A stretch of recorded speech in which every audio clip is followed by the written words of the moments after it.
नमस्कार। आज हम 9 जुलाई 2025 के एक बाजार विश्लेषण दस्तावेज पर थोड़ी गहराई से बात करेंगे। जी। देखते हैं कि ये रिपोर्ट क्या कहती है, उस दिन मार्केट कैसे चला, क्या खास फैक्टर्स थे और ट्रेंड्स क्या उभर रहे थे।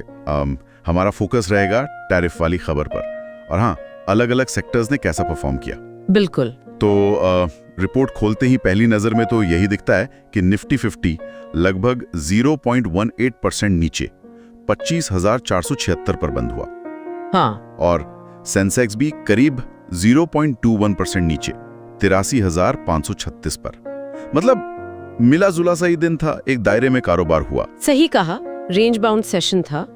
और देखिए, इस रिपोर्ट की जो सबसे बड़ी कह सकते हैं हाईलाइट जी, वो थी अमेरिका की तरफ से घोषणा। हाँ, टैरिफ वाली। जी, कॉपर और फार्मा इंपोर्ट्स पर 50% टैरिफ।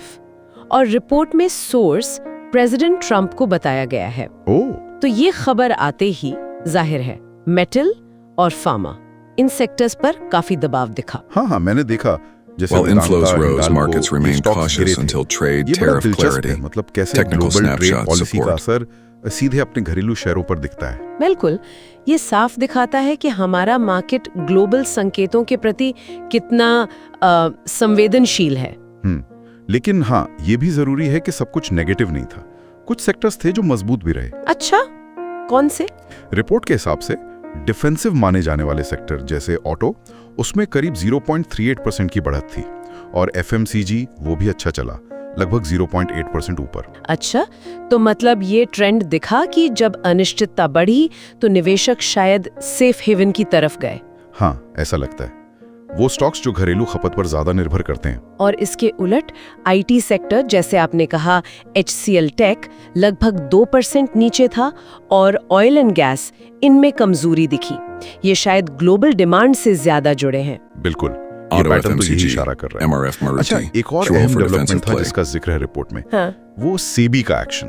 हाँ, क्या हुआ? सेबी ने जे स्ट्रीट, जो एक बड़ी इंटरनेशनल ट्रेडिंग फर्म है, उस पर एक अंतरिम प्रतिबंध लगाया। ओह, इसका क्या मतलब हो सकता है मार्केट Watch list. रिपोर्ट का SBI, अंदाजा है कि Indices इससे for शायद banking trends derivatives post market derivative में जो update. Volatility, Market summary. मतलब Markets are अस्थिरता है, वो balancing थोड़ी कम हो tariff-related सकती है। surprises, अच्छा। और ये protective इसलिए मायने regulatory रखता है moves क्योंकि and sector-level derivatives market rotation. की उथल-पुथल का असर ओवरऑल मार्केट सेंटिमेंट पर पड़ता है। तो हो सकता है ये कोशिश हो इन बाहरी झटकों जैसे टैरिफ वगैरह के बीच थोड़ी स्थिरता लाने की। समझ गया। रिपोर्ट में निवेशकों की तरफ से क्या चल रहा था, इसका भी जिक्र है। हाँ, रिपोर्ट नोट करती है कि जून में रिटेल निवेशकों का पैसा इक्विटी और गोल्ड म्यूचुअल फंड्स दोनों में आया है, मतलब निवेश जारी है। लेकिन सावधानी भी होगी।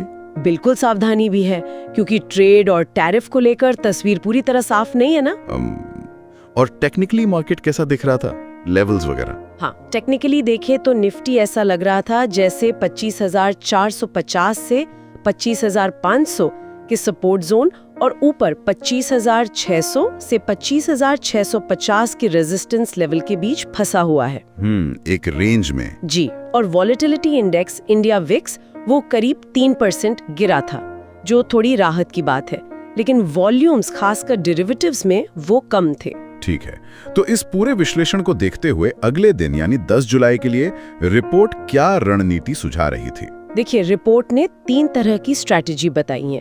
पहली कि थोड़ा सतर्क रहे, मंदी का रुख रखे और खास तौर पर मेटल, फार्मा जैसे सेक्टर्स से बचे। ओके। दूसरी, बाय ऑन डिप्स वाली रणनीति, मतलब अगर ऑटो, एफएमसीजी जैसे मजबूत सेक्टर गिरते हैं तो उनमें खरीदारी करें। और तीसरी है ब्रेकआउट ट्रेडिंग।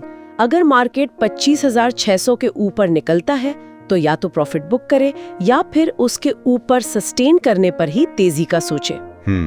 और कौन से खास स्टॉक्स या सेक्टर्स थे जिन पर नजर रखने को कहा गया? निगरानी के लिए डिफेंसिव में MRF, मारुति, HUL, फाइनेंशियल्स जो अच्छा कर रहे थे उनमें श्रीराम फाइनेंस, बजाज फाइनेंस। और जो दबाव में थे?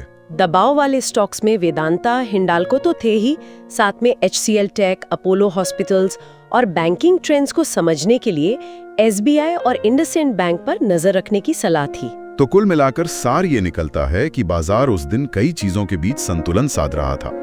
एक तरफ बाहरी झटके थे जैसे टैरिफ की खबर, जी, दूसरी तरफ रेगुलेटरी एक्शन जैसे सेबी का कदम, और अंदर ही अंदर सेक्टर रोटेशन भी चल रहा था।